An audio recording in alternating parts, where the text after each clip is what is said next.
아빠가 아니야. 그 사람이 나를 7년간 식물인간으로 누워있던 딸의 첫 마디였습니다. 20년을 헌신적인 아버지로 살아온 강태호는 그 순간 온몸이 얼어붙었습니다. 매일 병실을 지키며 딸의 손을 잡고 이야기를 들려주었던 그 시간들이 한순간에 무너져 내렸습니다. 하지만 이것은 시작에 불과했습니다. 딸의 그 한마디는 20년간 철저히 숨겨져 왔던 거대한 비밀의 실마리였습니다. 아내의 과거, 회사 상사의 정체, 그리고 7년 전 그날 밤의 끔찍한 진실까지. 오늘의 사연 시작합니다. 잠시 시간을 내쉬어 구독 버튼 눌러주시고 지금 이 순간 어디서 듣고 계신지 댓글로 남겨주세요. 그곳에 큰 복이 함께 하시길 간절히 빌겠습니다. 강태호에게는 7년의 시간이 마치 영겁처럼 느껴졌습니다. 딸 강유진이 20살의 꽃다운 나이에 교통사고로 쓰러져 식물인간이 된 후 태호의 일상은 병원과 회사 가리고 다시 병원으로 이어지는 고통의 궤적이었습니다. 중소기업 부장이라는 평범한 직업을 가진 태호였지만 그의 삶은 유진의 병실 침대에 묶여 있었습니다. 유진아, 아빠 왔어. 오늘은 병실 창문으로 햇살이 참 좋네. 태호는 매일 아침 출근하기 전, 점심시간, 그리고 퇴근 후 어김없이 유진의 병실을 찾았습니다. 굳게 닫힌 유진의 눈꺼풀, 미동 없는 작은 손을 잡고 세상의 모든 이야기를 들려주었습니다. 유진이 좋아하는 음악을 틀어주고 회사에서 있었던 시시콜콜한 일들을 이야기했습니다. 기적은 오지 않을 것이라고 담당 의사도 병원 간호사들도 심지어 태호 본인조차 마음속 깊은 곳에서는 절망했었습니다. 하지만 태호는 헌신적인 간병을 단 한순간도 멈추지 않았습니다. 사랑하는 딸에게 자신의 모든 것을 바쳤습니다. 그것이 태호가 7년간 살아온 유일한 이유였습니다. 그리고 마침내 오늘이었습니다. 며칠 전부터 유진의 손가락이 미세하게 떨리는 것을 보았지만 그저 태호의 간절한 염원이 만들어낸 착각일 거라고 생각했었습니다. 그러나 오늘 아침 굳게 닫혔던 유진의 눈꺼풀이 파르르 떨리더니 조심스럽게 열렸습니다. 유진의 눈이 태호를 향했습니다. 유진아. 태호는 억눌렀던 감격에 거친 숨을 몰아쉬었습니다. 7년 동안 쌓였던 불안과 고통이 한꺼번에 터져 나오려는 듯 태호의 눈에서는 굵은 눈물방울이 쉴 새 없이 흘러내렸습니다. 그는 울음소리조차 제대로 낼 수 없었습니다. 오직 떨리는 목소리로 유진의 이름을 반복해서 불렀습니다. 유진아, 유진아, 아빠 보여? 드디어 깨어났구나. 유진은 희미하게 초점이 잡히는 눈으로 태호를 바라보았습니다. 태호는 조심스럽게 침대 머리맡으로 다가가 유진을 품에 안았습니다. 7년의 시간을 견딘 뼈만 남은 듯 야윈 딸의 어깨가 그의 가슴에 닿았습니다. 그 순간 태호는 세상 모든 것을 얻은 듯한 충만한 기쁨을 느꼈습니다. 7년 묵은 고통과 불안이 기적이라는 이름으로 해소되는 벅찬 순간이었죠. 태호는 유진의 머리를 쓰다듬으며 한참을 흐느꼈습니다. 하지만 그 기쁨은 산산조각이 났습니다. 태호의 품에 안겨있던 유진이 힘겹게 오른손을 들어 태호의 뺨을 만졌습니다. 유진은 잔뜩 고통스럽고 혼란스러운 표정을 지었습니다. 그리고 아주 작은 목소리로 태호의 심장을 찢어놓는 듯한 충격적인 말을 중얼거렸습니다. 유진이 잔뜩 쉰 목소리로 말을 이었습니다. 아빠가 아니야. 그 사람이 나를 태우는 자신의 귀를 의심했습니다. 그의 심장이 멈춘 듯 내려앉는 듯한 충격을 느꼈습니다.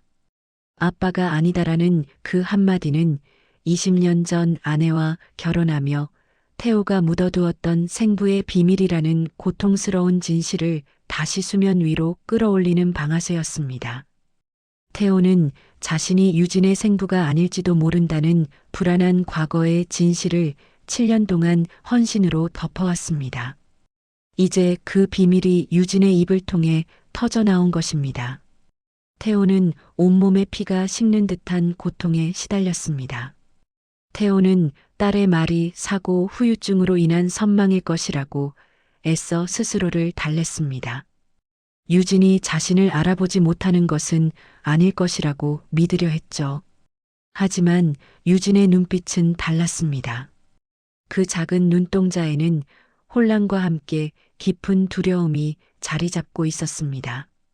유진은 고개를 돌려 태호를 피했습니다. 그 명확한 두려움과 회피는 태호가 무시할 수 없는 어떤 위협적인 진실이 숨겨져 있음을 직감하게 만들었습니다. 태호의 심장은 납덩이처럼 무거워졌습니다. 혼란에 빠진 태호는 어지러운 머리를 부여잡고 병실을 빠져나왔습니다. 그리고 유진이 사고를 당하기 직전까지 사용했던 자신의 방 서랍장으로 향했습니다. 태호는 유진의 사고가 그저 단순한 교통사고가 아닐지도 모른다는 의심을 품었습니다. 서랍장 깊은 곳에는 이미 빛이 바랜 아내의 사진이 있었습니다. 그 사진 옆에는 낡은 은색 열쇠고리가 놓여 있었습니다. 태호는 열쇠고리를 손에 쥐고 한참을 응시했습니다. 열쇠고리에는 S, H 라는 이니셜이 흐릿하게 새겨져 있었습니다. 태호는 온몸에 전기가 흐르는 듯한 충격을 받았습니다. 태호는 그 이니셜이 아내와 결혼하기 전 사귀었던 서연이라는 남자의 이름 약자임을 뒤늦게 떠올렸습니다. 아내는 결혼 전 모든 관계를 정리하고 태호와 새로운 시작을 원했다고 했었습니다. 하지만 이 열쇠고리가 말해주듯이 그들의 관계는 완전히 정리되지 않았던 것일까요? 20년 동안 자신이 헌신했던 결혼 생활 전체가 거짓 위에 세워졌다는 의심이 태호를 덮쳤습니다. 유진의 생부가 서연이었고 아내는 그 사실을 평생 숨겨왔다는 배신감이 태호를 집어삼켰습니다. 태호는 극심한 정신적 타격으로 숨이 막힐 듯한 고통에 시달렸습니다. 다음 날 아침 8시, 태호는 출근 직전에 다시 병원을 찾아갔습니다. 간밤에 잠을 한숨도 잘 수 없었습니다. 수염도 제대로 깎지 못한 채 병원에 도착했습니다. 유진은 어제보다는 조금 안정을 찾은 듯 보였습니다. 태호가 유진의 손을 조심스럽게 잡자 유진은 힘겹게 입을 열었습니다. 유진은 깨어난 후 처음으로 태호에게 사고 직전에 본 사람의 인상착의를 단편적으로 묘사했습니다. 유진이 기억을 더듬으며 천천히 말했습니다. 검은색 코트를 입었고 키가 아주 크고 얼굴에는 깊은 그림자가 져서 잘 보이지 않았어. 왠지 무서웠어.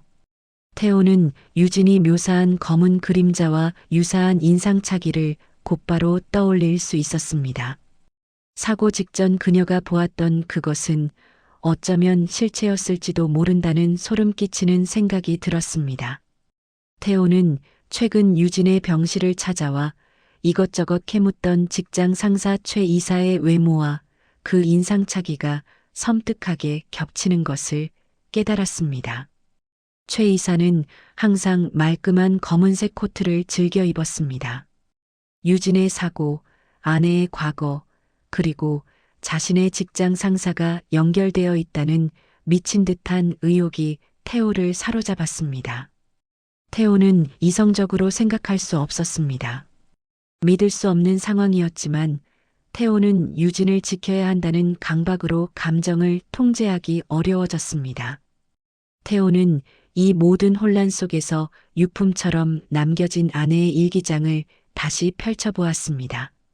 아내가 남긴 흔적 속에 진실이 숨겨져 있을 것 같았습니다. 일기장 마지막 페이지에는 펜으로 강하게 눌러 썼다가 흐릿하게 지워진 문구가 희미하게 남아 있었습니다. 진실은 숨겨져야만 해. 내가 지켜야 해. 태호는 문구를 읽으며 아내가 이미 이 모든 비밀을 알고 있었다는 것을 확신했습니다. 아내가 자신에게 비밀을 말하지 않은 이유가 무엇이었는지 억장이 무너졌습니다. 하지만 동시에 태호는 아내의 고통과 희생이 느껴져 가슴이 아팠습니다. 태호는 깊은 의심을 품은 채 회사로 향했습니다. 최 이사를 향한 의혹은 이미 그의 머릿속을 가득 채웠습니다. 태호는 유진을 지키기 위해서라도 자신의 모든 것을 걸고 이 진실 싸움에서 반드시 승리해야 함을 굳게 다짐했습니다. 회사에 도착하자마자 태호는 아무 일 없다는 듯 평소처럼 행동했습니다. 하지만 그의 눈빛은 이미 최 이사의 일거수일투족을 은밀하게 관찰하기 시작했습니다. 강태호는 잠을 이룰 수 없었습니다. 딸 유진이 깨어나 던진 아빠가 아니야라는 충격적인 한마디와 아내의 유품에서 발견된 S, H, 이니셜이 새겨진 열쇠고리는 태호의 평생을 뒤흔들었습니다. 태호는 이 모든 의혹의 중심에 직장 상사인 최 이사가 있다고 확신했지만 아직은 명확한 증거가 없었습니다. 유진은 여전히 태호에게 경계심을 보였습니다. 7년간 헌신적으로 간병해온 아버지였지만 유진은 사고와 관련된 진실 앞에서 본능적인 두려움을 느끼는 듯 했습니다. 태호는 유진의 경계심을 풀어주고 닫힌 입을 열게 하기 위해 더욱 집요하게 아내의 유품을 뒤지기 시작했습니다. 20년 동안 묻어두었던 아내와 최 이사 사이의 과거 관계를 입증할 단 하나의 증거라도 찾아야 했습니다. 며칠 후 태호가 유진의 병실을 찾아갔을 때 유진은 떨리는 손으로 종이 한 장을 태호에게 내밀었습니다. 유진은 간호사들이 눈치챌까봐 종이를 급히 태호의 손에 쥐어주었습니다. 그것은 유진이 힘겹게 그린 서툰 그림이었습니다. 그림에는 검은 옷을 입은 남자의 얼굴이 그려져 있었습니다. 얼굴은 명확하지 않았지만 특징적인 이목구비가 있었습니다. 유진이 그림을 가리키며 작게 속삭였습니다. 엄마 지갑에서 봤던 사람이야. 아주 어렸을 때 태호는 유진의 말을 듣고 머리를 망치로 얻어맞은 듯 했습니다. 유진이 말한 엄마 지갑 속 남자는 사고 직전 유진이 보았다는 검은 그림자와 연결되는 결정적인 단서였습니다. 태호는 유진이 사고를 당하기 전 이미 최 이사를 알고 있었을지도 모른다는 섬뜩한 추측에 도달했습니다. 태호는 집에 돌아와 아내가 쓰던 낡은 상자를 열었습니다. 상자 깊숙한 곳에는 먼지가 쌓인 오래된 사진첩이 있었습니다. 태호는 떨리는 손으로 사진첩을 넘겼습니다. 그리고 그 속에서 충격적인 사진 여러 장을 발견했습니다. 사진 속에는 젊은 시절의 아내와 최 이사가 다정하게 서 있었습니다. 바닷가에서 혹은 카페에서 서로를 마주보며 환하게 웃고 있는 사진들이었습니다. 그들의 모습은 연인의 모습 그대로였습니다. 태호는 사진을 쥐고 선 채로 한참 동안 움직일 수 없었습니다. 숨이 막히는 듯한 고통이었습니다. 자신이 20년간 지켜온 가정, 행복이라고 믿었던 그 모든 순간이 최 이사의 숨겨진 그림자 아래 있었다는 것을 깨달았습니다. 가슴속에서는 배신감과 함께 최 이사를 향한 걷잡을 수 없는 분노가 치솟았습니다. 그 즈음 유진이 깨어났다는 소식은 회사에까지 퍼져나갔습니다. 그리고 최 이사는 유진의 회복 소식을 접한 후 더욱 수상한 행동을 보이기 시작했습니다. 최 이사는 이전과는 다르게 태호에게 자주 접근했습니다. 최 이사가 태호의 어깨를 툭 치며 물었습니다. 강 부장, 유진이 상태는 좀 어떻습니까? 완전히 회복된 겁니까? 네, 이사님. 아직 재활할 부분이 많습니다만 의식은 완전히 돌아왔습니다. 태호가 억지로 웃으며 대답했습니다. 최 이사가 태호의 얼굴을 뚫어져라 쳐다보며 말했습니다. 혹시 사고 전 일을 기억하는 것 같지는 않습니까? 7년이나 되었으니 기억할 리 없겠지만 최 이사의 노골적인 관심과 집요한 질문은 태호의 의심을 확신으로 바꾸었습니다. 최 이사는 진실이 탄로날까 두려워하고 있었습니다. 태호는 최 이사의 굳어진 표정에서 악의 그림자를 읽었습니다. 그날 저녁 태호는 잠시 외출한 유진의 병실에 들렀습니다. 유진의 침대 옆 서랍을 열자 거기에는 태호가 분명 놓지 않았던 물건 하나가 있었습니다. 최 이사의 명함이었습니다. 깨끗하게 코팅된 명함이 마치 전시라도 하듯 서랍 속에 놓여 있었습니다.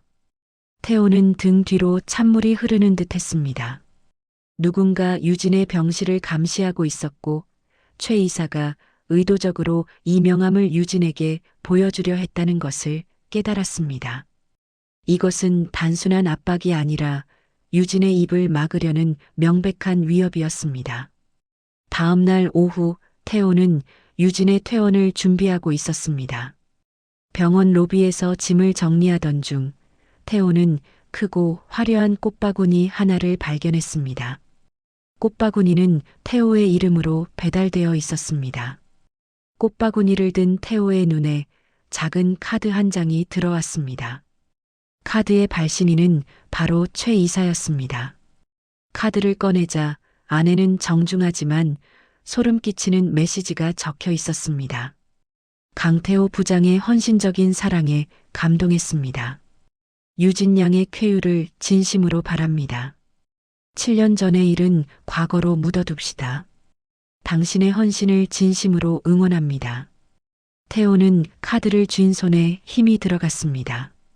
이 메시지는 유진이 깨어나서 진실을 폭로할까봐 두려워하는 최 이사의 노골적인 협박성 경고였습니다. 최 이사는 태호가 모든 것을 알고 있음을 알고 과거를 덮으라고 압력을 가하는 것입니다. 태호는 급히 병실로 돌아왔습니다. 침대에 앉아있던 유진은 꽃바구니를 보고 극도의 불안 증세를 보였습니다. 얼굴이 하얗게 질렸고 거친 숨을 몰아쉬었습니다. 그리고 갑자기 헛구역질을 하더니 결국 바닥에 구토를 했습니다. 태호가 불안해하는 유진을 보며 다급하게 물었습니다. 유진아, 왜 그래? 갑자기 속이 안 좋아? 유진은 고개를 가로저으며 덜덜 떨리는 손으로 꽃바구니를 가리켰습니다. 저 사람이 나를 싫어해. 태호는 최 이사의 메시지가 유진에게 얼마나 큰 충격과 공포를 주었는지 깨달았습니다. 최 이사는 유진의 정신적인 약점을 이용하려 했던 것입니다.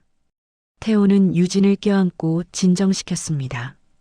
이 모든 상황은 태호가 자신이 아닌 최 이사가 유진의 생부일 수 있다는 처절한 추측에 도달하게 했습니다. 20년간의 헌신적인 삶, 그 모든 사랑과 노력이 결국 아내의 비밀을 지키고 최 이사의 그림자를 덮기 위한 처절한 기만이었다는 사실에 직면하자 태호는 심연의 고통을 겪었습니다. 자신이 유진을 위해 살아왔던 모든 것이 부정당하는 기분이었습니다. 태호는 더 이상 물러설 곳이 없다고 생각했습니다. 유진을 지키고 자신을 기만한 최 이사의 악행을 밝혀내야 했습니다. 태호는 진실을 파헤치기로 결심하고 다시 아내의 일기장을 뒤졌습니다. 일기장 구석 마지막 페이지 뒷면에 흐릿하게 연필로 적혀있던 주소 하나를 발견했습니다. 태호는 즉시 휴대전화로 그 주소를 검색했습니다. 그곳은 7년 전 유진의 사고가 일어났던 장소와 매우 가까운 외딴 별장이었습니다. 서연 S, H, 과 아내, 그리고 사고의 장소가 퍼즐 조각처럼 맞춰지기 시작했습니다. 태호는 유진의 안전이 최우선이라고 판단했습니다. 최 이사의 노골적인 협박을 받은 이상 병원은 더 이상 안전한 장소가 아니었습니다. 태호는 담당 의사에게 유진의 퇴원 수속을 즉시 밟았습니다. 유진아, 아빠랑 집에 가자. 아무도 모르는 곳에서 편히 쉬어야지. 태호는 유진을 안심시키며 집으로 데려왔습니다. 최 이사의 감시망을 피하기 위해 은밀하게 움직였습니다. 이제 태호는 유진을 보호함과 동시에 아내의 일기장에서 얻은 주소를 바탕으로 과거 사건의 전말을 파악하기 위한 증거 수집에 몰두하기 시작했습니다. 그의 외롭고 위험한 싸움이 시작된 것입니다. 강태호는 딸 유진을 집으로 데려왔습니다. 병원이 최 이사의 감시망 아래 있다는 불안감 때문이었습니다. 낡았지만 둘만의 보금자리가 주는 안락함은 유진에게 작은 안정감을 주었습니다. 하지만 태호는 안심할 수 없었습니다. 최 이사의 협박성 카드와 명함은 태호의 마음을 짓눌렀습니다. 유진이 태어나여 태호의 집에 도착한 바로 다음 날 그 우려가 현실이 되었습니다. 벨소리도 없이 초인종이 울렸습니다. 태호가 조심스럽게 문을 열자 그곳에는 최 이사가 서 있었습니다. 최 이사는 아무 예고도 없이 태호의 집 앞을 찾아와서는 친인척이라도 되는 것처럼 능글맞게 웃었습니다. 최 이사는 태연하게 거실로 들어서며 말했습니다. 강 부장 집이 여기였군요. 유진 양이 퇴원했다는 소식에 걱정이 돼서 말이죠. 집 분위기가 참 좋습니다. 강압적인 분위기가 태호의 집안을 채우기 시작했습니다. 최 이사는 태호의 허락도 없이 소파에 앉아 유진을 뚫어져라 쳐다보았습니다. 태호는 온몸의 신경을 곤두세웠습니다. 태호가 굳은 얼굴로 물었습니다. 이사님, 무슨 일로? 갑자기 최 이사는 웃으며 손을 흔들었습니다. 아닙니다. 그냥 유진 양 얼굴 한번 보려고 왔습니다. 걱정 마십시오. 곧 돌아가겠습니다. 강 부장 목이 마르군요. 시원한 음료수 한 잔 부탁합니다. 태호는 유진과 최 이사를 단둘이 두기가 불안했지만 최 이사가 억지로라도 태호를 밖으로 내보내려는 듯한 강한 압박을 느꼈습니다. 태호는 음료를 가지러 부엌으로 갔습니다. 단 몇 초의 시간이었습니다. 태호가 부엌으로 간 사이 최 이사는 몸을 숙여 소파에 누워있던 유진에게 은밀히 접근했습니다. 최 이사의 눈빛은 방금 전 태호에게 보여주던 친절과는 완전히 다른 차갑고 섬뜩한 빛을 띠고 있었습니다. 최 이사가 유진의 귀에 대고 위협적으로 속삭였습니다. 네가 깨어났다는 건 나에게 큰 위협이야. 7년 동안 잠잠했는데 괜히 이를 키우지 마라. 입을 다무는 게 모두에게 좋을 거다. 유진은 최 이사의 얼굴을 보자마자 본능적인 공포에 사로잡혔습니다. 최 이사의 싸늘한 목소리는 유진의 깊은 무의식 속에 갇혀있던 7년 전 사고 직전의 섬뜩한 순간을 부분적으로 되살려냈습니다.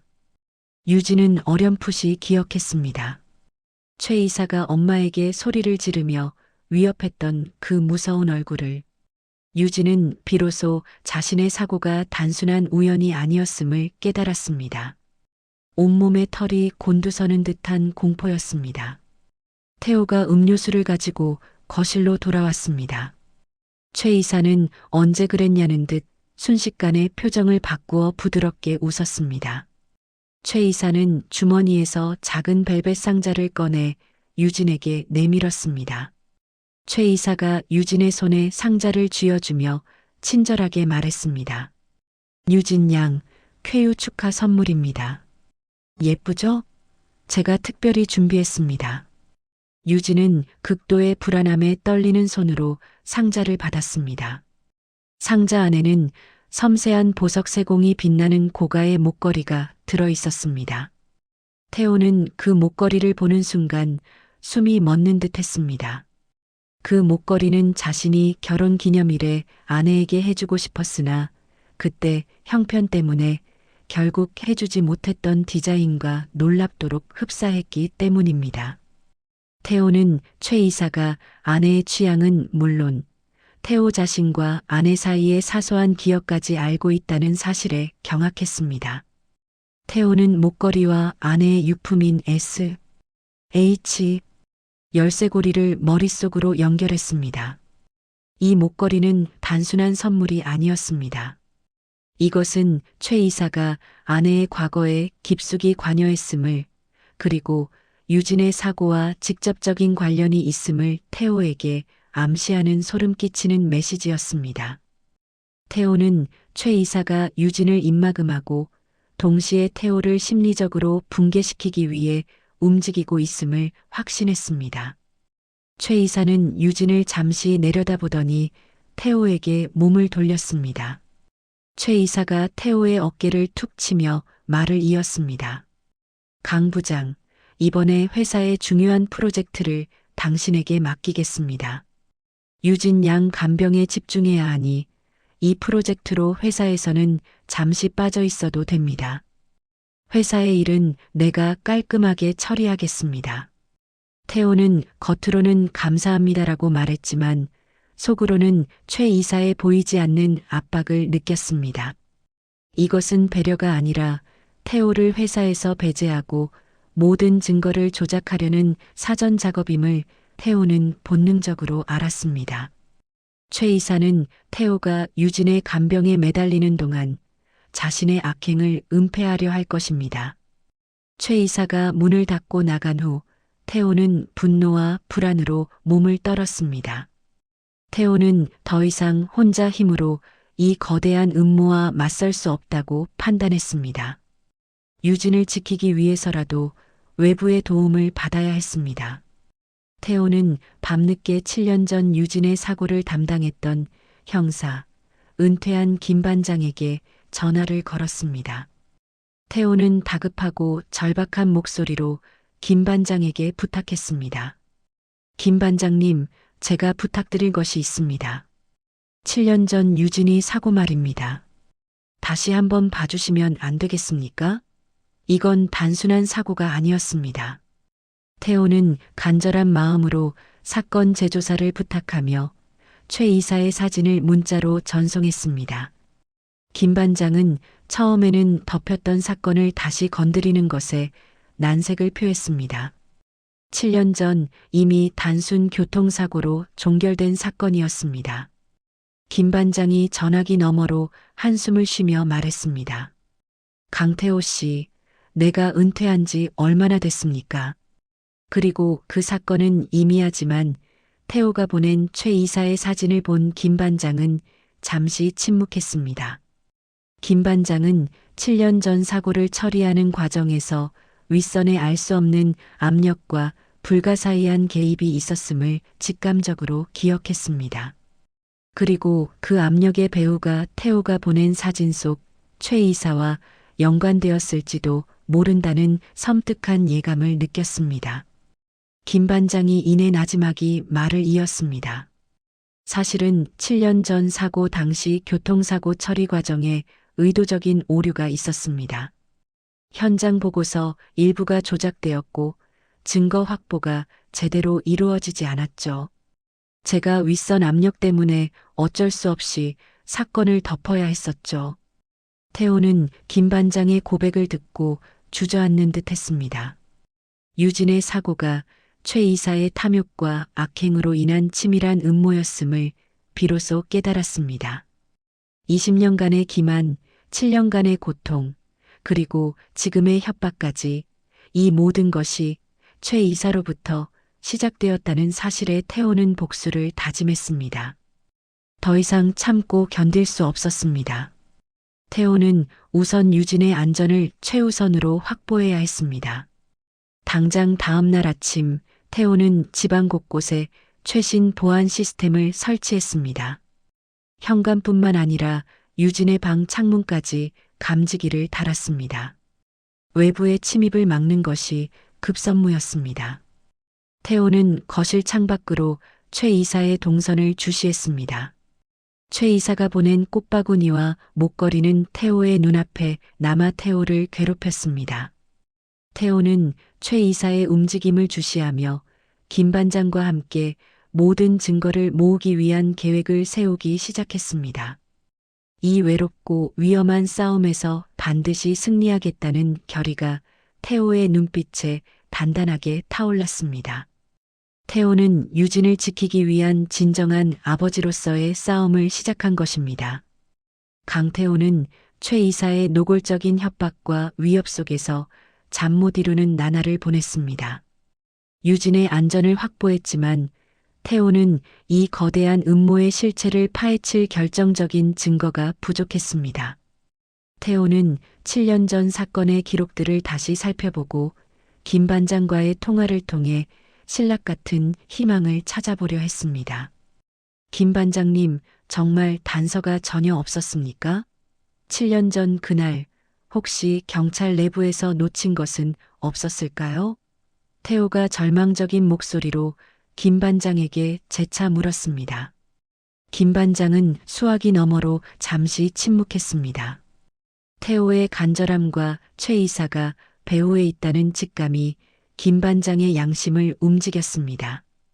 김 반장은 당시 사건을 덮어야 했던 자신에 대한 죄책감을 느끼고 있었습니다. 김 반장이 조심스럽게 태호에게 말을 건넸습니다. 강태호 씨, 사실 제가 은퇴 전에 정리하면서 보관해둔 자료가 하나 있습니다. 7년 전 사고 현장에서 유진 양의 휴대폰 잔해가 발견되었을 때 아주 짧은 음성 파일이 데이터베이스에 남아 있었습니다. 당시에는 잡음이 너무 심해서 무시하고 단순 잡음으로 처리했어요. 태호는 그 말을 듣자마자 심장이 격렬하게 뛰기 시작했습니다. 희망의 불빛이 보였습니다.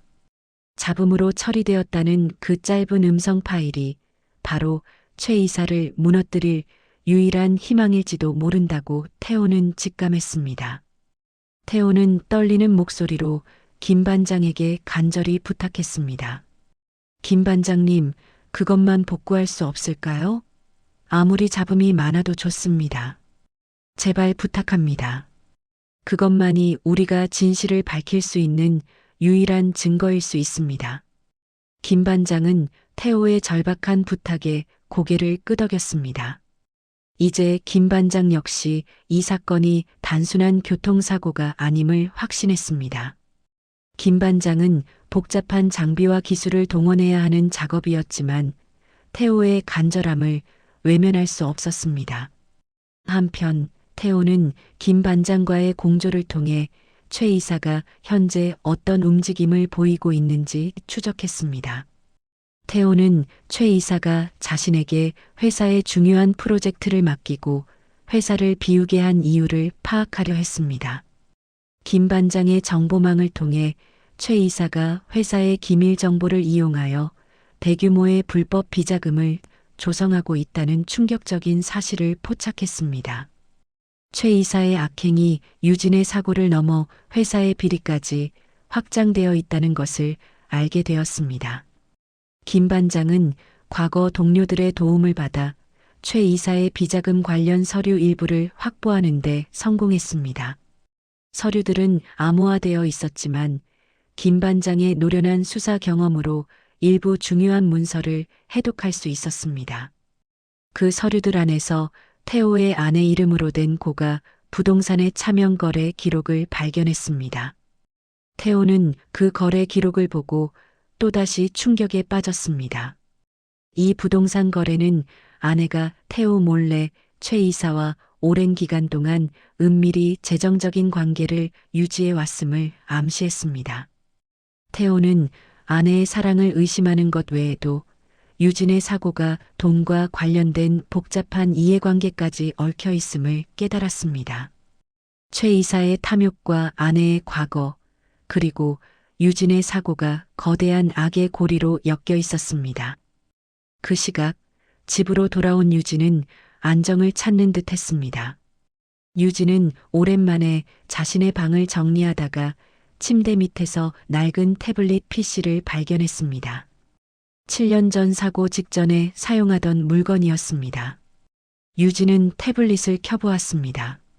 놀랍게도 태블릿은 작동했고 유진은 숨겨진 폴더 하나를 발견했습니다. 호기심 반, 두려움 반으로 폴더를 연 유진은 그 속에서 사고 직전 녹음된 아내와 최 이사의 격렬한 다툼 음성 파일을 발견했습니다.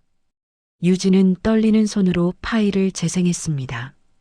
음성 파일 속에서는 최 이사의 목소리가 분노에 차 있었습니다. 당신 아직도 이 사실을 숨길 셈이야? 유진이 생부 문제 때문에 회사 유산에 문제가 생길 수도 있어. 빨리 결정을 해. 뒤이어 아내의 흐느끼는 목소리가 들렸습니다. 제발 유진이한테는 아무 말도 하지 마세요. 태호 씨는 유진이를 진심으로 사랑해요. 유진은 녹음된 목소리를 들으며 몸을 떨었습니다. 최 이사는 유진의 생부 문제와 유산을 둘러싼 갈등을 언급하며 아내에게 강하게 압박하고 있었습니다.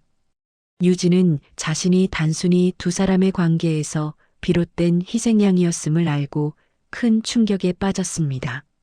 7년 전 사고는 우연이 아니라 최 이사의 악랄한 압박과 다툼 속에서 발생한 비극이었던 것입니다. 잠시 후 태호가 집으로 돌아왔습니다. 유진은 울음을 터뜨리며 태호에게 태블릿 PC를 내밀었습니다. 태호는 유진이 발견한 녹취 파일을 들었습니다. 최 이사의 목소리, 유산과 생부 문제에 대한 격렬한 다툼. 태호는 이 모든 음성 파일 속 내용을 통해 최 이사가 유진의 생부임을 확신하게 되었습니다. 태호는 온몸에 힘이 빠지는 듯한 고통을 느꼈습니다. 자신이 20년간 유진을 키웠음에도 불구하고 생물학적 진실이라는 거대한 장벽 앞에서 무너지는 것 같았습니다. 하지만 태호는 이 모든 고통 속에서도 정신을 차렸습니다. 나는 20년 동안 유진을 진심으로 사랑하고 헌신해왔다. 태호는 이 사실을 믿었고 이것이 진정한 부성애임을 깨달았습니다. 유진은 7년간 병상에 누워 있을 때도 깨어난 후에도 태호의 헌신적인 간병과 진심 어린 사랑을 온몸으로 느껴왔습니다. 유진은 눈물을 닦으며 태호의 손을 잡았습니다. 아빠, 나한테 아빠는 태호 아빠뿐이야. 7년 동안 날 지켜준 건 최 이사가 아니었잖아. 유진은 자신이 겪은 끔찍한 진실에도 불구하고 태호의 헌신이야말로 변치 않는 사랑임을 깨달았습니다. 진정한 아빠는 태호뿐이라는 유진의 말은 태호에게 용기와 힘을 주었습니다. 태호와 유진은 서로에게 의지했습니다. 20년의 비밀과 최 이사의 악행을 세상에 드러내기 위해서는 굳건한 신뢰가 필요했습니다. 태호는 김 반장과의 공조를 통해 최 이사의 비자금과 부동산 거래 기록을 확보하고 유진은 태블릿 PC 속 음성 파일을 결정적인 증거로 사용하기로 했습니다. 이제 부녀는 손을 맞잡고 최 이사를 무너뜨리기 위한 결정적인 증거 확보 작전을 짜기 시작했습니다. 그들의 눈빛에는 더 이상 두려움이 없었습니다. 오직 진실을 향한 강한 의지만이 빛나고 있었습니다. 강태호는 더 이상 물러서지 않았습니다. 딸 유진을 향한 최 이사의 위협, 아내의 과거, 그리고 최 이사가 저지른 회사 비리까지 모든 진실은 하나의 거대한 악의 축으로 수렴되었습니다. 태호는 김 반장의 도움으로 확보한 최 이사의 불법 비자금 장부 복사본을 단단히 쥐었습니다. 이 장부는 최 이사가 오랜 기간 동안 회사의 기밀 정보를 빼돌려 사익을 챙겼다는 결정적인 증거였습니다. 태호는 망설임 없이 회사 회장에게 직접 찾아갔습니다. 회장실 문을 열고 들어선 태호는 복사본을 회장 책상 위에 조용히 올려놓았습니다. 회장님, 드릴 말씀이 있습니다. 이 자료를 확인해 주십시오. 태호는 차분하지만 단호한 목소리로 회장에게 최 이사의 모든 비리 사실을 밝혔습니다. 회장은 장부의 내용을 확인하자마자 크게 충격받았습니다. 믿었던 고위 임원의 배신에 회장의 얼굴은 굳어졌습니다. 그 결과 최 이사는 즉시 회사 내부적으로 비리 조사 대상이 되었습니다. 태호는 최 이사를 무너뜨리기 위한 첫 번째 성과를 맺었습니다. 최 이사는 비리가 탄로날 위기에 처하자 이제 이성을 잃고 태호에게 직접 찾아왔습니다. 최 이사는 태호의 집으로 쳐들어오듯 들어섰습니다. 그의 얼굴은 분노와 공포로 일그러져 있었습니다. 최 이사가 태호에게 다가와 작은 가방을 던지듯 내려놓았습니다. 강태호 부장, 유진이 생부 문제든 회사 비리든 모두 이 돈으로 해결할 수 있네. 이 가방 안의 돈은 당신이 7년간 간병한 노력의 대가라 칩시다. 이걸 받고 당장 유진이 태블릿 PC를 내놔. 태호는 차가운 눈빛으로 가방을 내려다보았습니다.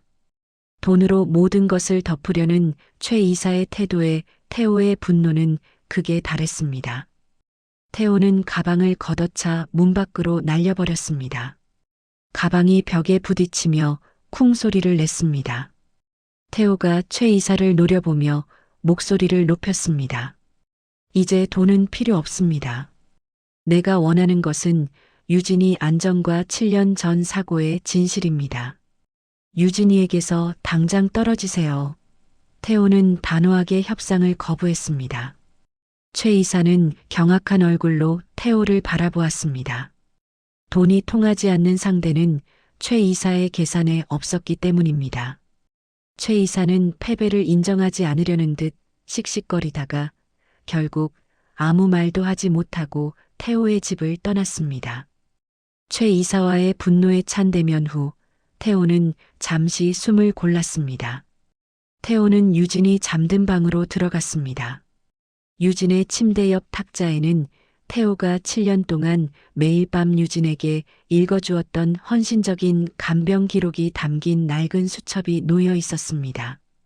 태호는 그 수첩을 다시 펼쳐보았습니다. 빽빽하게 적힌 일기 속에는 유진을 향한 태호의 변치 않는 사랑과 절망, 그리고 희망이 고스란히 담겨 있었습니다. 태호는 자신이 유진의 생물학적 아버지는 아닐지라도 이 헌신을 통해 자신이 유진의 진정한 아버지임을 다시 한번 가슴속에 단단히 새겼습니다. 그 사이 유진은 태호의 헌신적인 사랑 덕분에 7년 전 사고의 충격과 최 이사로 인한 복잡한 기억의 단편들이 뒤섞인 불안 속에서도 점차 평온을 되찾고 있었습니다. 유진은 침대에서 일어나 병실 창가에 앉았습니다. 따스한 오후의 햇살이 유진의 얼굴에 내려앉았습니다. 유진은 태호가 7년간 자신을 간병했던 평범했지만 행복했던 순간들을 회상했습니다. 태호가 틀어주던 노래, 태호가 들려주던 이야기, 그리고 매일 아침 볼에 닿던 태호의 따뜻한 이맞춤. 유진은 고개를 돌려 태호를 바라보았습니다. 태호는 말없이 수첩을 덮고 유진을 응시했습니다. 유진은 천천히 입꼬리를 올리며 태호에게 따뜻하고 감사에 찬 미소를 보여주었습니다.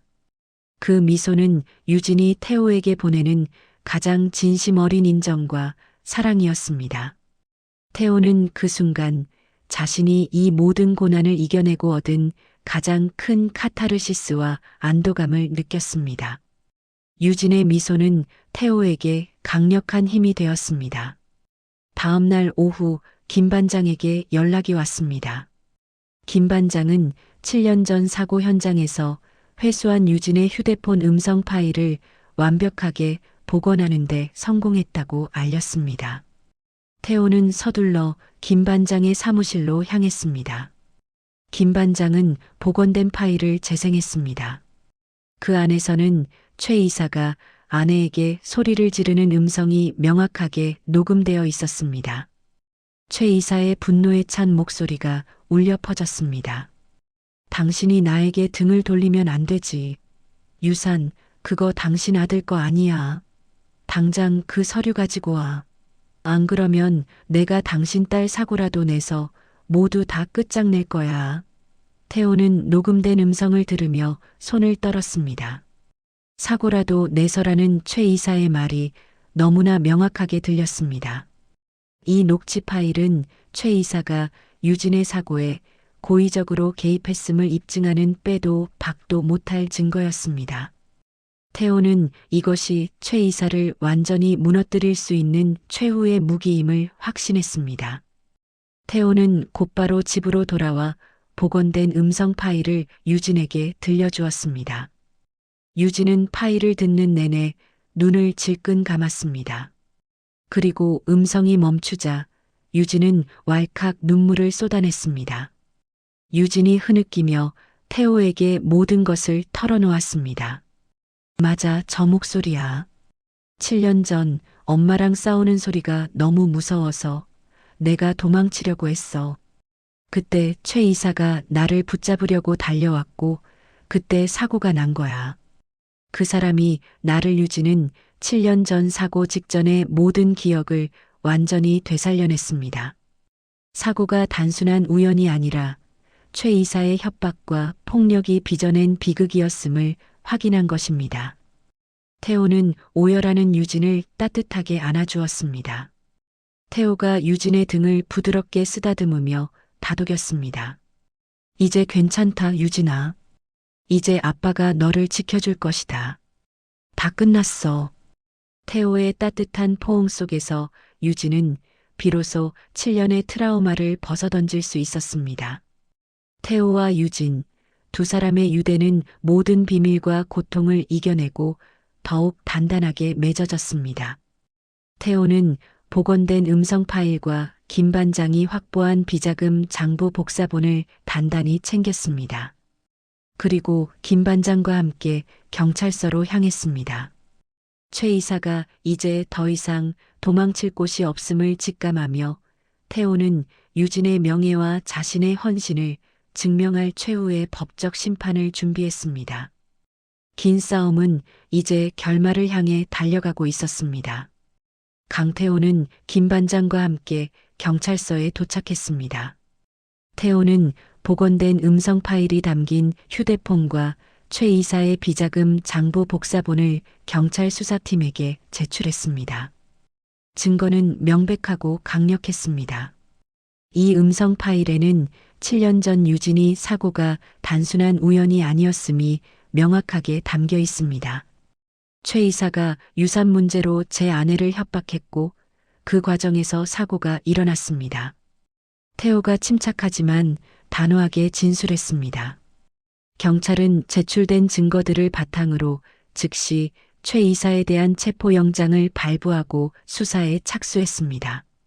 최 이사가 회사의 비리 조사 대상이 된 직후였기 때문에 경찰의 수사는 빠르게 진행되었습니다. 하지만 최 이사는 짐승 같은 후각으로 상황이 자신에게 불리하게 돌아가고 있음을 눈치챘습니다. 최 이사는 경찰이 들이닥치기 직전에 이미 해외 도주를 시도했습니다. 하지만 도주를 준비하는 과정에서도 최 이사는 마지막 발악을 멈추지 않았습니다. 모든 악몽의 근원이 유진이라고 생각한 최 이사는 복수심에 사로잡혔습니다. 최 이사는 도주 직전 은밀하게 유진의 집 근처에 접근했습니다. 낡은 검은색 모자를 깊숙이 눌러 쓴 최 이사의 눈은 광기에 차 있었습니다. 그는 유진에게 치명적인 위해를 가하여 자신의 모든 범죄를 영원히 묻어버리려 했습니다. 하지만 태호는 이미 만반의 준비를 해두었습니다. 태호가 설치해둔 보안 시스템의 감지 센서가 움직임을 포착했습니다. 태호의 휴대폰에 경고 알람이 울렸습니다. 태호는 경고 알람을 보자마자 직감했습니다. 최 이사가 유진에게 마지막 해를 가하려 하고 있다는 것을. 태호는 경찰에 연락하는 동시에 유진을 안전하게 보호하기 위해 결단력 있게 행동했습니다. 유진아, 당장 방 안으로 들어가서 문을 잠가. 절대로 문 열어주면 안 돼. 태호가 소리쳤습니다. 유진은 태호의 다급한 목소리에 놀랐지만 곧바로 방 안으로 몸을 피했습니다. 태호는 현관문을 잠그고 최 이사가 침입할 경로를 모두 막았습니다. 그 시각 김 반장은 최 이사의 도주 동선을 예측하고 있었습니다. 김 반장은 노련한 감시 기술과 과거 인맥을 동원하여 최 이사의 예상 도주로를 경찰과 공유했습니다. 최 이사는 유진의 집 근처에 잠복해 있다가 경찰이 접근하는 소리를 듣고 다시 도주하려 했습니다. 최 이사가 황급히 유진의 집 뒷골목으로 몸을 피하려던 찰나 미리 잠복해 있던 김 반장과 경찰팀이 최 이사를 향해 달려들었습니다. 최 이사는 격렬하게 저항했지만 결국 유진에게 위해를 가하기 직전에 김 반장의 노련한 제압에 의해 검거되었습니다. 긴 악몽의 그림자가 사라지는 순간이었습니다. 모든 사건이 정리되고 최 이사가 구속된 후 태호는 비로소 깊은 안도의 한숨을 내쉬었습니다. 태호는 아내의 유품들을 정리하던 중 낡은 사진첩 뒷면에 숨겨진 메모리 카드를 발견했습니다. S, H, 열쇠고리와 함께 묻혀 있던 것이었습니다. 태호는 떨리는 손으로 메모리 카드를 태블릿 PC에 삽입했습니다. 안에는 아내의 마지막 영상 메시지가 담겨 있었습니다. 7년 전 사고 직전에 아내가 급히 녹화한 듯한 영상이었습니다. 영상 속에서 아내는 눈물을 흘리며 태호를 향해 말하고 있었습니다. 여보, 미안해요. 내가 너무 미안합니다. 최 이사와의 과거 관계와 유진이 생부의 비밀 때문에 당신에게 평생 죄를 짓고 살았어요. 하지만 당신의 헌신적인 사랑이 나를 너무 괴롭게 했습니다. 아내는 과거의 진실을 고백했습니다.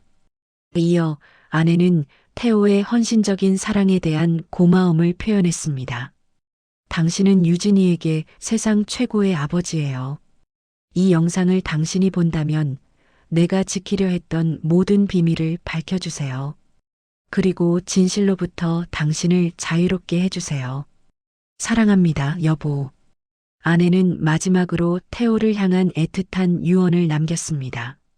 태호는 아내의 진심이 담긴 메시지를 들으며 하염없이 눈물을 흘렸습니다. 20년 동안 태호를 괴롭혔던 배신감과 의욕, 고통스러운 진실로부터 태호는 완전히 자유로워졌습니다. 태호는 아내를 향한 원망 대신 그녀의 고통을 이해하며 최종적인 용서를 했습니다. 그의 마음속에 평화가 찾아왔습니다. 유진은 태호의 헌신적인 사랑과 최 이사의 악행이 모두 밝혀진 것을 통해 7년의 트라우마에서 완전히 벗어났습니다. 재활 치료를 받으며 건강을 되찾은 유진은 이제 활짝 웃는 얼굴로 태호의 곁을 지켰습니다. 유진이 태호의 팔짱을 끼며 환하게 웃었습니다. 아빠, 이제 정말 다 끝났죠? 우리 이제 꽃길만 걸어요. 태호는 유진의 머리를 쓰다듬었습니다. 그래, 유진아. 다 끝났다. 아빠는 유진이 아빠로 영원히 내 곁에 있을 것이다. 최 이사는 결국 법의 심판을 받았습니다. 비자금 횡령과 사고 교사 혐의가 모두 입증되어 중형을 선고받았습니다. 태호와 유진은 모든 악몽에서 벗어나 굳건한 부성애와 신뢰를 바탕으로 새로운 미래를 향한 평온하고 행복한 삶을 시작했습니다. 그들의 이야기는 헌신적인 사랑이 생물학적 진실마저 초월하여 진정한 가족을 만든다는 감동적인 증거였습니다. 강태호는 경찰서에서 진술을 마친 후 간신히 풀려났습니다. 그는 지체 없이 유진이 있는 병원으로 달려갔습니다. 지난밤 최 이사가 자신을 비리 혐의로 모함하고 유진에게 위해를 가하려 했다는 사실에 태호의 심장은 여전히 불안했습니다. 병실로 들어선 태호는 유진이 안전하게 잠들어 있는 모습을 확인하고 비로소 깊은 안도의 한숨을 쉬었습니다. 유진을 간호하던 간호사가 태호에게 다가왔습니다. 강태호 씨, 이 처방전이 이상해서요. 최 이사님이 어제 저녁에 유진 양에게 투여해야 한다며 억지로 두고 간 건데 용량이 너무 강해요. 태호는 간호사가 내민 약물 처방전을 받아들었습니다. 처방전에는 유진의 상태에 비해 훨씬 강한 진정제 용량이 적혀 있었습니다. 최 이사가 유진의 입을 막기 위해 단순히 위협하는 것을 넘어 치명적인 약물을 투여하려 했다는 악랄한 의도가 명확했습니다. 태호는 최 이사의 잔인함에 치를 떨었습니다. 태호는 즉시 김 반장에게 연락했습니다. 김 반장은 이미 태호의 예상대로 최 이사의 움직임을 추적하고 있었습니다. 태호는 최 이사가 유진에게 투여하려 했던 용량 강화 약물 처방전과 김 반장이 확보한 비자금 장부 7년 전 음성 녹취 파일을 살인 미수 및 청부 살인 교사의 장거로 경찰에 정식 제출했습니다. 수사팀은 사건의 중대함을 인지하고 즉시 최 이사에 대한 대대적인 추적에 나섰습니다. 김 반장의 노련함은 빛을 발했습니다. 최 이사는 비자금을 통해 해외 도주 자금을 마련하려 했었습니다. 김 반장은 비자금이 흘러나간 해외 비밀 계좌의 인출 경로를 집중적으로 추적했습니다. 돈이 인출된 최종 위치를 파악하는데 성공한 김 반장은 최 이사의 최종 은신처를 정확하게 알아냈습니다. 태호와 김 반장은 경찰과 공조하여 최 이사가 숨어있는 외곽 별장으로 향했습니다. 별장 입구에 도착한 태호는 익숙한 주소에 다시 한번 충격을 받았습니다. 그곳은 태호가 아내의 일기장에서 발견했던 주소, 즉 7년 전 유진의 사고가 일어났던 장소와 매우 가까운 외딴 별장이었습니다. 최 이사는 모든 범죄의 시작점이자 비밀의 공간이었던 그곳으로 도피한 것입니다. 별장 문을 열고 들어선 태호는 코를 찌르는 술 냄새를 맡았습니다. 최 이사는 모든 것을 포기한 듯 술에 취해 엉망인 모습으로 앉아 있었습니다. 태호가 들이닥치자 최 이사는 억눌렸던 광기를 폭발시키기 시작했습니다. 최 이사가 술에 취한 목소리로 광적으로 중얼거렸습니다. 네가 내 것을 훔쳤어. 20년 전부터 내 여자였는데 네가 끼어들어서 내 딸 유진이마저 네가 훔치려 했어. 최 이사는 20년 전부터 이어진 아내에 대한 광적인 집착, 그리고 유진을 자신의 소유물로 여기는 왜곡된 소유욕을 분노와 함께 토해냈습니다. 한편 그 시각 유진은 병실에서 경찰 수사팀에게 협조하고 있었습니다. 유진은 최 이사와의 과거 관계와 7년 전 사고 직전, 엄마와 최 이사의 격렬한 다툼, 그리고 자신이 도망치려다 발생한 사고 상황에 대해 일관되고 상세한 증언을 남겼습니다. 유진의 생생한 증언은 최 이사가 저지른 죄를 입증하는 결정적인 증거가 되었습니다. 별장 안에서 태호는 최 이사가 술에 취해 떨어뜨린 종이 한 장을 발견했습니다. 최 이사가 자신의 비참한 처지를 비관하며 쓴 자필 유서 형식의 고백서였습니다. 그 고백서 안에는 7년 전 유진의 사고가 자신이 유산을 확보하기 위해 아내를 압박하다 의도적으로 개입한 결과였음을 인정하는 내용이 담겨 있었습니다. 모든 진실이 마지막 순간에 드러났습니다. 최 이사는 자신의 모든 범죄가 만천하에 드러났음을 깨닫고 비명을 지르듯 절규했습니다. 최 이사가 태호에게 삿대질하며 격렬하게 비난했습니다. 모든 게 다 너 때문이야. 네가 나의 모든 것을 훔쳤다. 태호는 단호하게 그의 주장을 일축했습니다. 태호는 최 이사의 넋이 나간 눈을 똑바로 쳐다보며 말했습니다. 나는 아무것도 훔치지 않았습니다. 나는 20년간 유진을 사랑으로 키웠고 7년간 헌신했습니다. 나는 유진의 진정한 아버지입니다. 곧이어 경찰이 별장 안으로 들이닥쳤습니다. 결국 최 이사는 현장에서 체포되었습니다. 20년 동안 숨겨져 왔던 최 이사의 모든 비리와 유진의 사고에 얽힌 진실이 세상에 드러나며 모든 갈등은 법적인 심판을 통해 해소되었습니다. 태호는 경찰에 의해 끌려나가는 최 이사를 보았습니다. 분노 대신 씁쓸한 허탈감과 알 수 없는 연민이 태호의 마음속에 자리했습니다. 탐욕과 집착이 한 인간을 어떻게 파멸시키는지를 목격한 것입니다. 태호는 병원으로 돌아와 유진의 손을 잡았습니다. 유진은 경찰 진술 후 피곤했지만 홀가분한 표정이었습니다. 태호는 유진의 손을 잡고 병원을 나섰습니다. 따뜻한 햇살이 태호와 유진의 얼굴을 비추었습니다.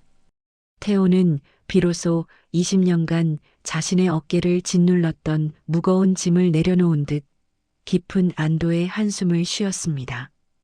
이제 그들의 앞에는 진정한 평화와 새로운 시작만이 남아 있었습니다. 최 이사의 체포와 법적인 심판을 통해 모든 사건은 종결되었습니다. 강태호는 오랜 시간 자신을 짓눌렀던 무거운 짐을 내려놓았습니다. 태호는 유진과 함께 20년 동안 자신이 겪었던 희생과 헌신적인 사랑의 진정한 의미를 되돌아보았습니다. 아내의 비밀, 최 이사의 악행, 그리고 자신이 유진의 생부가 아니라는 사실까지 태호는 이 복잡했던 감정들을 하나씩 정리하기 시작했습니다. 태호는 유진이 깨어나 건넨 아빠가 아니야라는 충격적인 한마디가 모든 진실을 끌어냈음을 깨달았습니다. 비록 그 진실이 너무나 고통스러웠지만 결국 태호와 유진의 관계를 더욱 단단하고 진실한 부녀의 관계로 이끌었음을 알았습니다. 헌신과 믿음으로 맺어진 관계가 혈연보다 강하다는 것을 증명했죠. 사건 해결에 결정적인 공을 세운 김 반장은 다시 조용하고 평화로운 은퇴 생활로 돌아갔습니다. 태호는 김 반장에게 전화를 걸어 진심으로 감사를 전했습니다. 태호가 김 반장에게 고마움을 표했습니다. 김 반장님, 정말 감사합니다. 반장님 덕분에 유진이도 저도 이제야 평온을 찾았습니다. 김 반장은 수화기 너머로 웃었습니다. 별 말씀을요.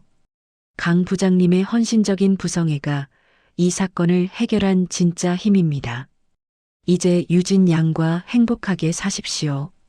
태호와 유진은 김 반장에게 인사를 전하며 복잡했던 과거의 도시를 떠나 새로운 가족의 삶을 계획하는 데 집중했습니다.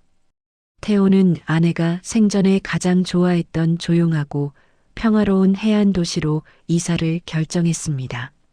그곳에서 유진과 함께 진정한 치유의 시간을 갖기로 했죠. 유진은 깨어난 후 겪었던 모든 트라우마에서 완전히 벗어났습니다. 태호의 헌신적인 사랑과 밝혀진 진실 덕분이었습니다.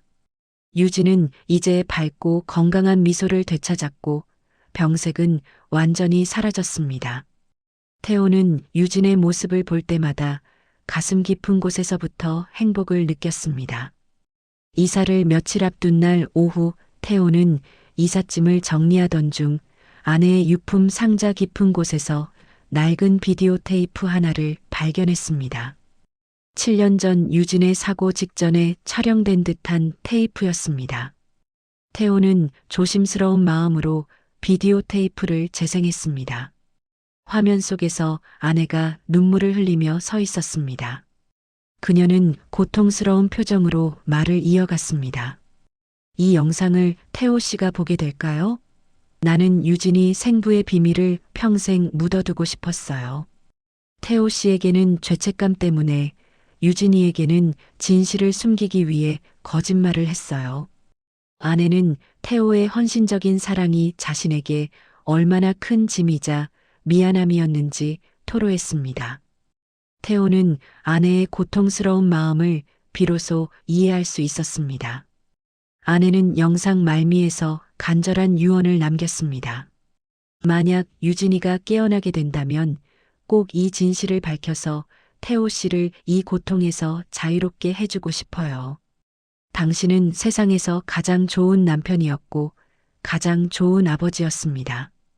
태호는 아내의 진심이 담긴 마지막 메시지를 들으며 그녀를 향한 마지막 응어리까지 완전히 용서했습니다. 아내 역시 태호를 진심으로 사랑했고 고통 속에서 홀로 비밀을 지키려 했음을 알게 되었습니다. 이제 태호의 마음은 모든 미움과 배신감으로부터 완전히 자유로워졌습니다. 며칠 후 태호와 유진은 새로운 해안 도시에 있는 집으로 이사했습니다. 따뜻한 햇살이 비치는 거실, 바다가 보이는 창가에서 두 사람은 함께 저녁 식사를 준비했습니다. 유진은 능숙하게 식재료를 손질하며 태호에게 미소를 보냈습니다. 유진이 태호의 어깨에 기대며 사랑스럽게 말했습니다. 아빠, 오늘 저녁은 제가 아빠를 위해 요리할게요. 7년 동안 아빠가 차려준 밥만 먹었잖아요. 태호는 유진의 머리를 감싸 안았습니다. 그들의 일상에는 더 이상 그림자도 비밀도 없었습니다. 평범한 일상이 주는 소박한 행복을 두 사람은 만끽했습니다. 거짓으로 시작되었던 관계였지만 헌신적인 사랑과 용서, 그리고 진실을 통해 이들은 진정한 가족으로 완성되었습니다. 해가 질 무렵 태호와 유진은 손을 잡고 새로운 도시의 바닷가를 걸었습니다. 파도 소리는 그들의 모든 고난과 고통을 씻어내듯 잔잔하게 밀려왔습니다. 태호의 얼굴에는 평온함이 가득했습니다. 옆에서 웃고 있는 유진의 모습은 태호의 삶이 얼마나 값진 희생과 사랑으로 가득 찼는지를 증명했습니다. 그들의 뒷모습은 독자들에게 깊은 여운과 함께 진정한 사랑의 의미를 희망적으로 전달하며 마무리되었습니다. 강태호와 유진의 이야기 어떠셨나요? 혈연이라는 끈보다 더 강한 것이 있다는 걸 보여준 이야기였습니다. 20년간의 헌신적인 사랑, 7년간의 간병, 그리고 모든 진실이 밝혀진 후에도 변하지 않은 부녀의 정. 때로는 우리 곁에 있는 가족의 진정한 의미를 놓치고 살 때가 있습니다. 피 한 방울 섞이지 않았어도 진심으로 사랑하고 헌신하는 마음, 그것이야말로 진짜 가족을 만드는 건 아닐까요? 강태호처럼 묵묵히 사랑을 실천하는 사람들이 이 세상에는 많이 있을 겁니다. 그리고 그런 사랑 앞에서는 어떤 음모도, 어떤 비밀도 결국 무너지게 되어 있죠. 새로운 해안 도시에서 평온한 일상을 되찾은 태호와 유진처럼 여러분들도 소중한 사람들과 함께하는 평범한 일상에서 진정한 행복을 찾으시길 바랍니다. 이야기를 끝까지 들어주신 분이 계시다면 잘 들었다고 댓글 하나만 남겨주세요. 감사합니다.